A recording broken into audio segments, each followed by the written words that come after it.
You know that feeling when you're relaxed and you're vibing with people and you're yourself and you're genuinely funny, you're not even trying, and you're crushing it. But then something shifts. Someone new walks into the room or a comment hits a nerve and you kind of feel watched or judged, evaluated, measured. And suddenly your humor just stops and you don't know where it went. It's not necessarily gone, it's just quiet. It's not speaking to you. You can't tap in. This video isn't going to teach you jokes or techniques. It's about aligning yourself and tapping into the comedy you already have. The kind that comes out naturally when you're tuned in instead of feeling tense. But most importantly, I made this video to show you why you get out of that humorous mindset and how to get back in. So here's how we're going to look at it. Comedy alignment really comes down to three things. How do you remove yourself from the criticism that you can see or acknowledge that's happening inside of you? How do you turn down the internal commentary, and how do you discern between something that makes you funnier by thinking it or takes it away? And also, just how to enjoy the moment, no matter what happens, even if you mess up. And also, I'd like to point out, I suffered through this when I got started in comedy. The inner monologues in my head prevented me from actually just enjoying and being funny in the moment. So don't think this only applies to you. Most people learn this the hard way. I definitely did. I wasn't always confident in my sense of humor, and everything changed when I just stopped focusing on all this inner monologue. And once I did, it kind of just went away on its own. And that's the biggest sabotage. Usually, it's not really other people that prevents you from enjoying yourself and having fun. It's what you're tuning into and what you believe and what you convinced yourself into believing. So if you ever felt like you've muted your own funny because of some inner monologue or something someone said or some sort of commentary, or your funny just disappears the moment you become a little too self-aware, this episode is for you. I made this presentation to go a bit further and hopefully give you a better example on how I figured this out in a visual way. Let's dive right in. So why is criticism detrimental to your comedy alignment? Picture your trajectory in comedy, the direction it's going, how high it's going, the obstacles, the wins, the friction. It's going in a direction, but why make it more difficult when the criticism comes up? Criticism comes from either outside of yourself or inside of yourself. There's an inner and outer game to this, but the most important thing to do is to be aware of where it's coming from and why it's happening and what to do. And that's why I call it the critical exit. So why is a critical exit so important? Your attention can only get so much bandwidth. You can only take in so much. That's why we forget stuff. That's why our brains have short-term memory, and that's why we have long-term memory. We choose what's important to keep around in our memory banks. But what if you can't tell if it's criticism that doesn't serve you? Or more importantly, what if you can't tell if the criticism that you believe in or convinced yourself of believing in comes from yourself? So when you're not aware of where the criticism is coming from or that it's criticism in the first place, it just steals up your bandwidth. And you won't have enough attention span to tap in on the humor because it requires available signal too. And if you're spending all of your attention in things like planning ahead, you're monitoring people's reactions, their judgments, or you're self-evaluating, it's draining and it doesn't give you enough in order for you to just be funny. When you find yourself in this situation, you have to exit the room full of critics. Sometimes it's not that you're unfunny. Sometimes your bandwidth is just busy worrying about criticism. The critics in your head can be an average of people that have told you things in your lifetime. Seneca said it best, we all suffer in imagination and we do in reality. It kind of goes the same for critics.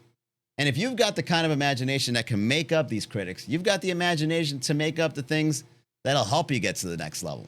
Think about it. So free up the channel for the humor and perform a critical exit, either on the critics inside of you or the ones outside of you. So this is something that we can consider as the difference between noise and the signal.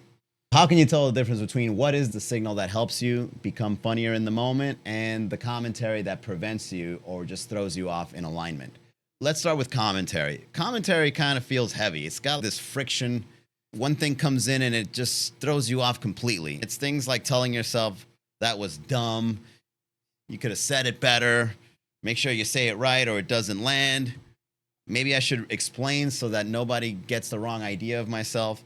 When you pick up that this is some commentary you're telling yourself, you can stop it and actually bring down the volume of that commentary so that the signal amplifies naturally. What's great about the signal is You don't necessarily have to raise the volume in order for it to get louder than the commentary.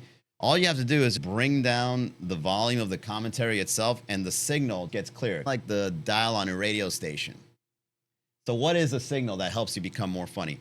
You're going by your first thought no matter what happens.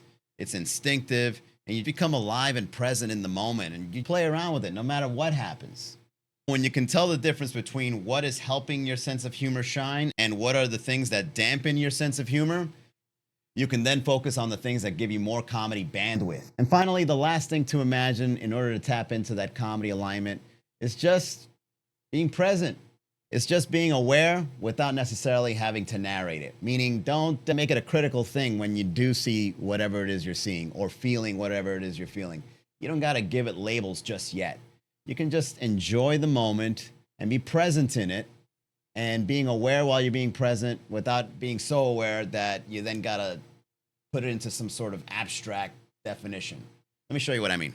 So what I'm going to try to explain to you here is something that we've all experienced. The thing is, when you try to explain these things in words, it gets a little more difficult. And that's the whole reason why I'm telling you this as the final example to get into comedy alignment.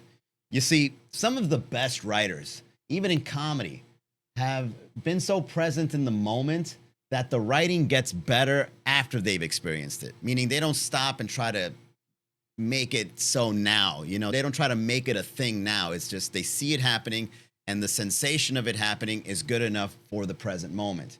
Because when you are going through some sort of feeling or sensation, we can throw ourselves off by just commentating on it, describing it, judging it.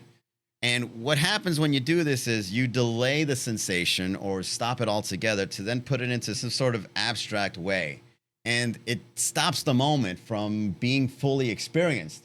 So if you ever find yourself in a situation where you can feel the moment, don't necessarily get logic just yet. Just immerse yourself in that, and you'd be surprised on what can come out instinctually. This is where kids hang out and when they play. This is why sometimes time just seems to go by so fast or so slow. Even athletes describe this in different ways. That's why they have such a difficult time explaining why they're good at something. They're just so caught up in presence and in flow state, and they're just being confident while they're playing around. Just to add one more thing here, there's this really interesting mindset called autotelic mindset, where you enjoy the process of the process itself, meaning mopping the floor, cleaning the garage. You just enjoy it. You don't necessarily got to have a means to an end. There's no agenda. There's no result that you're looking forward to. You just enjoy doing the process itself. If you can do this when the funny is happening, the more you practice, the better you are at getting into this mindset. And instinctually, all the funny stuff can come out naturally. But this takes practice. You don't necessarily have to understand what I'm trying to get at yet, but kind of get this abstraction. So why does the humor ghost us in these situations? Most people think they lose their sense of humor. They really don't. What actually happens is you just crowd it out with some other voices. The pressure shows up, and your brain grabs the mic, and instead of saying what it is you got to say, you start commenting on all of that. You're timing the tone and the way you're coming off. Everything just gets all stiff, and then the funny just is gone. Well, it's not gone because it's yours. You've seen it work before, but you mute it. You have to know the difference between the signal and the noise, and don't allow the noise to prevent the signal. The shift here is realizing that your humor isn't necessarily missing or taken away. You're just out of alignment.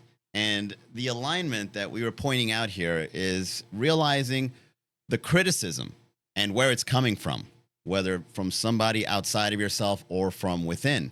And also noticing the commentary, and if it's even beneficial to pay attention to it and take up mental bandwidth, bringing up the volume, when instead you could bring down the volume and then the funny just naturally picks up its own signal.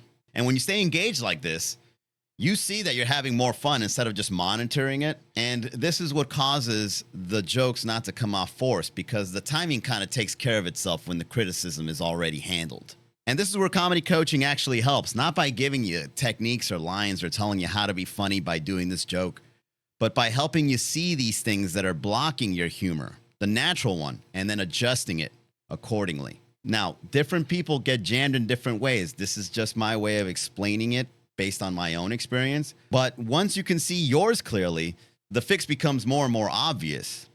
And if you want to explore that yourself, everything starts with a one-on-one comedy coaching session. We can customize it to your sense of humor and to your lifestyle. Visit MannyGaravito.com and see if one-on-one comedy coaching is right for you. All right, there you have it. This is more or less how I was able to decide what to pay attention to, where the criticism is coming from, and deciding to just enjoy the moment. And the more I'm better to understand this myself in my own comedy career, the better decisions I make when it comes to where it goes next, and the more fun I have in the process. I hope you enjoyed this video, and if you did, don't forget to like, subscribe, make the algorithm look at my profile and say, all right, we'll share your stuff. Also, once again, MannyGaravito.com to see if we make a great one-on-one coaching session together so that we can customize this approach specifically for your sense of humor and your lifestyle. Thanks again for watching, and I'll see you in the next video. All right.